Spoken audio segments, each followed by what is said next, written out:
আসসালামু আলাইকুম। কেমন আছেন সবাই? আশা করি ভালো আছেন। আজ আমি আপনাদেরকে দেখাবো কিভাবে আপনি আপনার cPanel থেকে একটি FTP অ্যাকাউন্ট ক্রিয়েট করবেন। ধরুন আপনি একটি ওয়েবসাইট ডেভেলপ করতে চাচ্ছেন,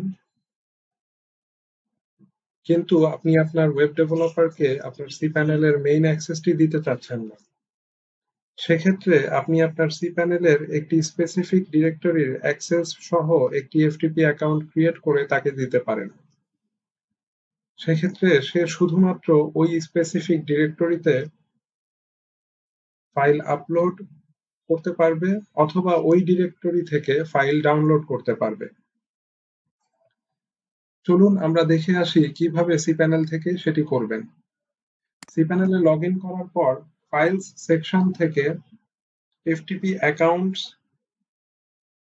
এ যাবেন। এখানে লগ ইন টেক্সট বক্সে ইউজার নেম টাইপ করবেন। অবশ্যই ইউজার নেমটি cPanel এর ইউজার নেমের সাথে যেন মিলে না যায় সেটি খেয়াল রাখবেন, কারণ ইউজার নেম কখনোই সেম হওয়া যাবে না, ইউনিক হতে হবে। আপনি পাসওয়ার্ড জেনারেটর থেকে পাসওয়ার্ড জেনারেট করে নিতে পারেন। ডিরেক্টরি অপশনে আপনি স্পেসিফাই করে দিতে পারেন যে ডিরেক্টরিতে আপনি তাকে অ্যাক্সেস দিতে চাচ্ছেন।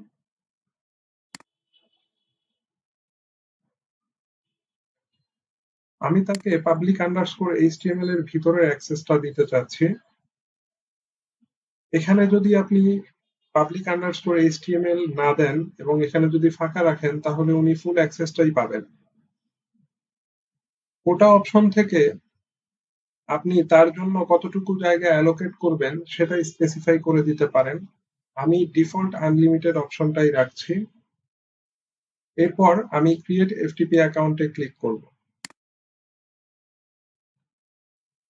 অ্যাকাউন্টটি ক্রিয়েট হয়ে গেল। অ্যাকাউন্টের ডিটেইল আপনি এখান থেকে দেখতে পারবেন। আপনি যদি কোনো কিছু কনফিগার করতে চান এই অ্যাকাউন্টের, সেটি এই অ্যাকশনস এর অপশনগুলো থেকে করতে পারবেন।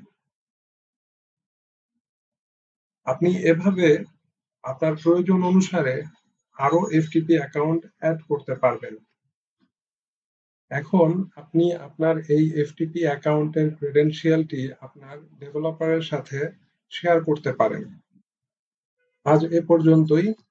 ডোমেইন হোস্টিং এবং ওয়েব ডেভেলপমেন্ট সম্পর্কিত তথ্যের জন্য আমাদের ওয়েবসাইটটি ভিজিট করুন। ঢাকা ওয়েব হোস্টের সাথে থাকার জন্য আপনাকে অসংখ্য ধন্যবাদ।